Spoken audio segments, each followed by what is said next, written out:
minute. For now, I want to talk about fabric colors. So, excuse me, pickups. So I'm going to put a picture of the blocks over here again. There's the first one we'll be making and the second one. And so I've got a lot of different fabric colors here. Let's change the view so you can see them up close too. All right, you guys, this is my massive basket of pinks and purples, and there are seriously so many absolutely beautiful fabrics in here because clearly this is a color that I have used a lot and been gifted a lot of fabric of. So you guys know I'm sewing from my stash. So I went ahead and I picked out these 4 colors. I hope you like them, and I hope you didn't pick a different one you saw in the basket. So for the pinks, I'm going to be going with, again, that's really for like the 3rd week of Lent here. I've got the darker pink and the lighter pink, which I think are going to work really well. And then I went for these 2 purples. And I like that this one kind of has, you know, the lighter color purple in here is really almost the same color as the light purple here. So I like that that kind of coordinates. And I like that these are all kind of like warm colors. There's definitely some cooler shades of purples and some cooler shades of pink, and especially like those dusty tones that are super popular. I love those. But, you know, these are, I think these are just good scrap fabrics that are going to sew really well together. So the question now comes, and the challenge comes with the browns. You guys, I don't sew with brown a lot, and so I don't have a very big brown stash. You're pretty much looking at it right here. So let's keep these in camera here. So we'll see, these are the pinks and purples we're going to use. In terms of a lighter brown, this is the only choice I have. So hopefully that'll go well. Sewing from your stash does create some creative challenges, doesn't it? And then I've got this for like a nice brown. I think that's a decent contrast. This works well, but that might be too dark. I feel like that doesn't really work well together. I've got this brown, which kind of has like these darker spots. These 2 actually go better together, I think. And I really like this brown a lot. I like how it's got the flowers in it. I think these kind of play well together. They're a little bit more of like a little bit whimsically looking. And I think that's super cute, but this is all I have are these little pieces. And I just don't know if that's going to be enough. So I'm going to go take a look at the fabric requirements. I'm actually going to pop them right here for you to see what your fabric requirements are on this. You can see that right in EQ8 too as well. But if you didn't have a chance to check that out, or if you're just purchasing the pattern, you'll be able to look at that same sheet for what your fabric requirements are, and we'll be able to determine if we have enough. So I'm going to start getting my papers cut. You can cut out your papers. Again, I like to use wall safe tape. So when you're coming with these, you can either use glue or wall safe tape. I am going to speed that up, and we will meet up once we are ready to sew. So let's start with the cross block. So the cross block, because it is a kaleidoscope, you're going to have sets of pieces. So you're going to have all of your pieces either in sets of 2, or in some cases like these guys, you're going to have it in sets of 4 because they rotate all the way around the kaleidoscope. So one of the tips I have for you before you start sewing is to go ahead, your pieces are cut out. You're going to organize them so that they are grouped the same with the same piecing. And again, what I mean by that is, for example, you'll see here, I'm sewing this set of 4. So I just pull out my dark brown, I pull out the white, I sew it 4 times, and then I can set this aside and move on to the next color. Here's the dark brown, the light brown, and that deep rose. I can sew 2 of those and then set that aside. And it's going to make your sewing go a lot faster and be a lot more accurate. Let's take a look at how to start one of these together, because getting started is always the trickiest part. We're going to just do 2 colors. So we've got our dark brown and the white. So you're going to start off by taking your dark brown and you're going to pin it to the wrong side of the fabric. So try to minimize your waist. I'm really trying to minimize because I am cutting it so close with this fabric, you guys. I honestly may not have enough, but we're going to try. We're going to try. So I'm going to fit this guy in. Let's do him right there like that. And you want to put about a 1/4 of an inch of fabric above the line. And the first piece is always the trickiest. So I'm going to take this and I'm going to pin it in place just like that to hold the fabric there. Now, once you start adding additional colors, it's going to get a lot easier because you won't have to pin anything to hold it in place because your stitches are going to hold it. So, speaking of your stitches, make sure you've set your machine to about 1 millimeter, you know, a millimeter, millimeter and a half. It's going to make it a lot easier to remove your fabric. So you'll see, let's try that again. I've pinned this to the wrong side of the fabric because that's going to always show the correct color on the front. Now, again, it's only the first one you're going to do like this. So then you're going to take your second fabric, fold this over. This is going to give you a feel for where that white needs to fit. The white needs to encompass this whole area. So you can just take a piece and we'll put it right here like that. So you can see I've got about 1/4 of an inch above the line. My white is going to be completely covered by the right side. And again, so that way when this sews and opens up, it's going to look like that. So let's go ahead and put that stitch in place. Just like this.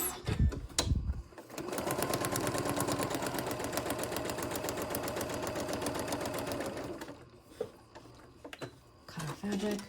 You could take your pin out. And now you can see this is securely sewn to your paper. And so you're just going to come around this side, come around this side, and you're going to trim off all your excess, and it is now set. Once you have sewn all of your pieces, you're going to have a bunch of pieces that look like this. I've gone through and I've pressed mine already so they're nice and smooth. You know, and I'll be honest, especially because these pieces were so big, if I'm working with a lot of really small piecing, like for example, I think I showed you already the Women in the Bible quilt, those are such tiny pieces that, you know, I just finger press those, but these were so big. I was getting up and down a lot today to press these as I was going along. So once all your blocks are pressed, you're going to come back with your rotary cutter and a ruler. Basically put your ruler on the edge and you're just going to go through and you're going to trim all along the edges of your pieces before we start assembling them. Just connect our blocks. So to connect your blocks, if you guys have sewn and paper pieced with me before, you'll know I love poking through the corners. So I'm going to poke a pin through this top corner here. And I know because my block is going to go like this, I know that the other end of this pin needs to come out of this little hole right here. So let's get that. Oh, first try. So we'll stick that one in, flatten out our fabrics, and then let's work on this corner. So flatten my fabric, poke my pin through the corner. Let's do the same on this one. See if we can nail it again. Pretty close. We'll keep that. I'll take that. And then I just always use these little binder clips. Again, I'll put links below for you guys, but you know, this is how I pretty much always do my paper piecing. Then you're going to pinch these together, make the corners flat. You can do that by just like dragging these over and it'll hold it flush. Position this one down a little bit so you can get started, and then you can remove your pins. So you're going to sew all the way down on this one, and then you're going to sew the second one, connect those, and then we will meet back up when we have the 2 halves complete, okay? So let's talk about assembling these now into our quarter pieces. Am I doing my math right? So we have eighths and then quarters. So we're gonna make a quarter piece here. So you'll see, I like to fold my seams down to where there's less bulk. So there's less bulk on this side because here I've got a join. So since I'm gonna be folding these down, this is where you already wanna start removing that paper. So you can take that piece of paper off from in here, and even this little bit of a corner can come off, because when you stitch this down, you don't wanna be like sewing all that paper in there. You're just sewing down bulk that you're never gonna get back. So you can go ahead and you can just take that off.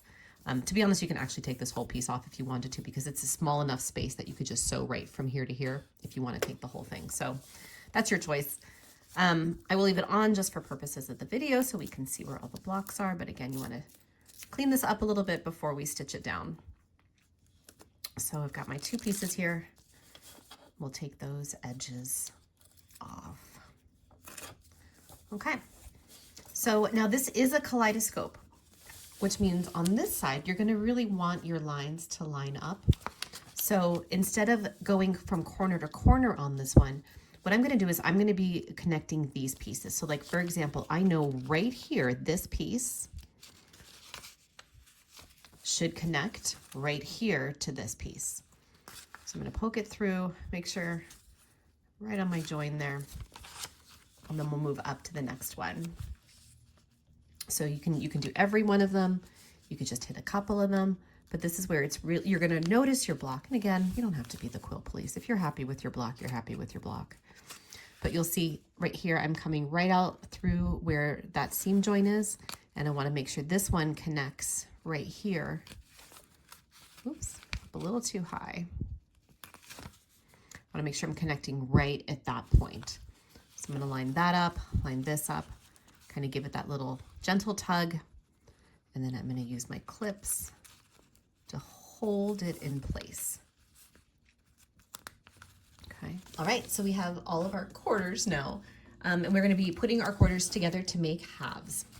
So same thing as before, you're going to come through, find a couple of those points, and you're going to assemble that together. So I want these points to line up with here, and I want these points to line up. This will start feeling like second nature to you guys, and you're honestly going to get to the point where like eyeballing your points is going to get so easy. Also, your sewing is going to get more accurate too, which is going to be really nice over time. So I'm going to put my clips on just like before. You guys, I know these are binding clips, but they serve perfect purposes for this. And then you're going to check your point at the bottom. Right on. Okay, that's perfect. So I still have not stood up to get another binder clip, so I'm just going to put a little sideways pin in here, holding it really tight so that doesn't slip out of the way. I need to grab another one of those clips. Okay, so now what we're going to do when we attach these is something a little bit different than usual. Normally when we sew all the length of this white paper. But this time, when you start sewing, you're going to start right at the corner here. Bring it nice and close. You're going to start right at the corner, not at the top, but right here where that first point is. And that's going to allow us to spin our seams when we're done here. I'm going to put a link right up here to our spinning seam video. That's just going to give you another view of it. So I'm going to walk you through it today. If it doesn't make sense or you feel like it went too quick, we have an entire video, you guys, dedicated to spinning seams. I'll also put the link down below if that helps better. But when you are sewing your halves together here, or your quarters, I guess when you're sewing your quarters together to make a half, you're going to do it twice. You're going to start at the center, or if you're starting on the outside, you know, you start at the very edge, come all the way down, and then stop right here. Either way, guys, 6 difference, or 6 of one, half dozen of another. So put your stitches in, and then we'll meet back up to assemble our 2 halves together. This is turning out so pretty. Okay, so you have your 2 halves now, and so you'll see, I'm just gonna put my halves here. So your halves should now be coming together, and you'll see even your seams are being pressed in the same direction. That alone is gonna help everything lay flat and reduce your bulk. So come through and you're going to pin everything together just like you did before. You're going to find some points. You've got a lot of points now that you can line up, and you're going to stitch it together. Again, as a reminder, just double check that you've removed any paper from any pieces that are going to get stitched down, like right here in these corners. I want to get some of this paper out of the way because that's, especially in the center, that's just going to be making it even bulkier as we stitch through here. And we don't need this paper anymore because it's already served its purpose for us. So go ahead and get all those papers out of there. The only one you're going to want to keep is your very top block. So even this little guy in here, you see I forgot to remove that when I stitched it down. So it's a little tougher to get it out. You can still yank it, but you want to get all that paper out of there. And you can even come through and you can press this seam with your iron. Just hold it down a little bit, make it nice and flat. Same thing over here once you've removed all the papers from this side, and then you can match those seams up as well, pin them and stitch them. All right, we're getting super close. So you can see I finally stood up and got some extra clips, and this is where I have pinned my 12-inch block. So I've just kind of gone, you know, every couple inches along the way and pinned it. I don't need one up here. Well, I've got a pin up here, but not a clip because it'll kind of get in the way when I start sewing. But I'm making sure that those points are nice and tight. And you especially want to make sure that your center point is on. Now the center point is always going to be the hardest point, you guys. Please don't sweat it if it's off a little bit. It does not matter in the grand scheme of things, I promise. So you can get these in. You're going to put your last stitch line on, and then you're going to rip off all your paper. I'm going to put a link down below to a water pen that I really like. You can use that to help you take off the paper. And once your paper is off, give it a good press, and then we're going to talk about that center seam. So here's how the block turned out, and it is so cute. I love it. I love it. I love it. I love how it just sits out on the table. It's going to be part of that table runner. I love how it kind of has that subtle crown of thorns reference in the middle with all the Lent colors around it, but the brightness that radiates out from it, I just love it. So let's talk about the back and pressing this. So I've gone ahead and I've pressed my blocks so you can see. I'm going to let it sit here for a moment. You'll see I've pressed all the edges in a counterclockwise circle. So everyone has been folded over. Again, we've been doing that the whole way through. So that should have already helped your seams lay flat. And then for every other piece that's come through, I've just pressed those flat as well. I also did give it a score to best press. I'll put the best press I use down below. It's the unscented version, don't worry. And that just helps it stay a little bit more. So I want to talk to you now about the middle here. So there's a couple ways you can do this. You can take it and just kind of like, honestly, with your fingers, like mash it down as much as possible and then press it. So you have a lot of fabric. There's not a whole lot you can do about it. Let me say that differently. You have a lot of fabric and there's a couple of things you can do to try to minimize the impact of it, but you're still going to have a lot of fabric. That's much better said. So what I did here though, and you'll see it's already happening. So our seams are automatically spinning already.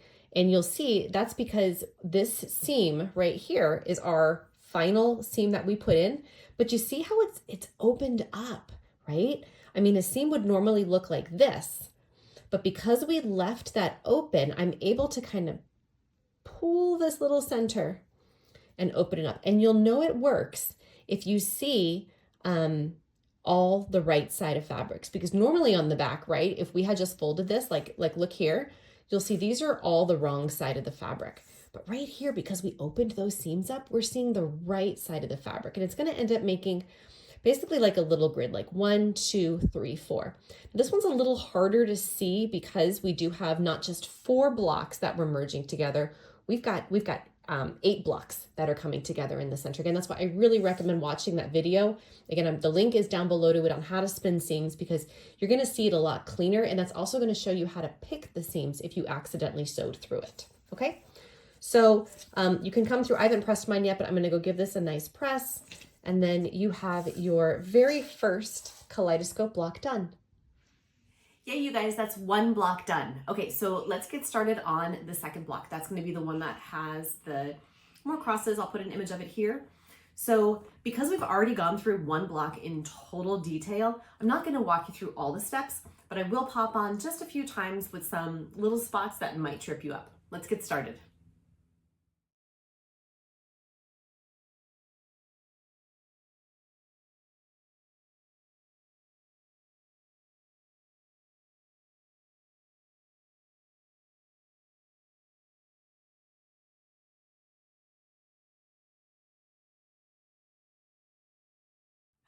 And voila, you have your block. So I have obviously 2 of them here because I'm going to be making the quilt. So I've got at least the first row done, which if that's all you're making is the table runner, you can stop because now you've made your 3 blocks. I'm gonna make the whole quilt, so I've at least got my first row done. What I wanna do though is pause and actually show you what the back of these look like because I pressed them 2 different ways. One I think is a better solution, so I wanna show that one to you. Let's take a closer look. All right, so here's the back of those blocks. Let me actually just show you the front so you can get kind of a feel for where all the fabrics are going. You'll see they both turned out pretty well. This one is a little bit better of a center than this one turned out. I don't know that that's necessarily from pressing. I think when I spun the seams, you'll see the seam spinning on this one. It just worked perfectly. This one, again, not as even as the other one, but that's okay, right? What I do want to spend time looking at, actually, let me show you how perfectly those spun, you guys. I'm so excited. You can actually even see where this little piecing is in here. It's so good. This one, not so much. I'll probably go back and try to pick that one out a little bit and make it look a little bit better spun. What I want to talk to you about though here is the difference in pressing. So I pressed these slightly different. In the pattern, I said, go ahead and press everything in a counterclockwise direction. If you're going to start that, I would start that from the very beginning. If you find at the very end that you're just kind of letting pieces fall where they lie, that works as well. So you'll see in this image, I have a few of the brown pieces. They're actually going counterclockwise, and then I've got some pieces going clockwise, okay? This one, I've got everything going clockwise, and so I've got additional pieces going the opposite. So on these cross pieces, I folded them both in, and I actually like that a little bit better because what it does is it kind of raises up that fabric. So if you look here on the front, it's not much, but you'll see this has much more of a step down feel to it. This one, it's raised and it kind of stands out a little bit more, and I like that. So you'll see on the back, that's how that looks because I pressed this piece down and then I pressed this piece down as I was sewing and attaching my edge pieces. So again, neither is going to be wrong. There's not honestly, you guys, a right or a wrong way to press these. So don't Don't get too caught up in it. What you will want to do though at the end is flatten them out as best you can and give them a nice solid press. So there you go, guys. A full tutorial on how to assemble these absolutely gorgeous Kaleidoscope blocks. Again, I'm going to be making mine into that quilt, so I will be sharing an image of what that looks like as soon as that is done. My goal is to get that done before Advent. I may not get it done this Lent, but it is going to be absolutely gorgeous once it's finished. You'll see here's what the mock-up of that looks like. I love how you get the primary pattern and that secondary pattern mixed in there. So leave me a comment below. Let me know what size you're making, what colors you're choosing, and what you think your quilt's gonna look like in the end. I would love to hear that and be able to respond back to you. Thank you so much for joining me for this quilt, and we will see you in the next video. Take care.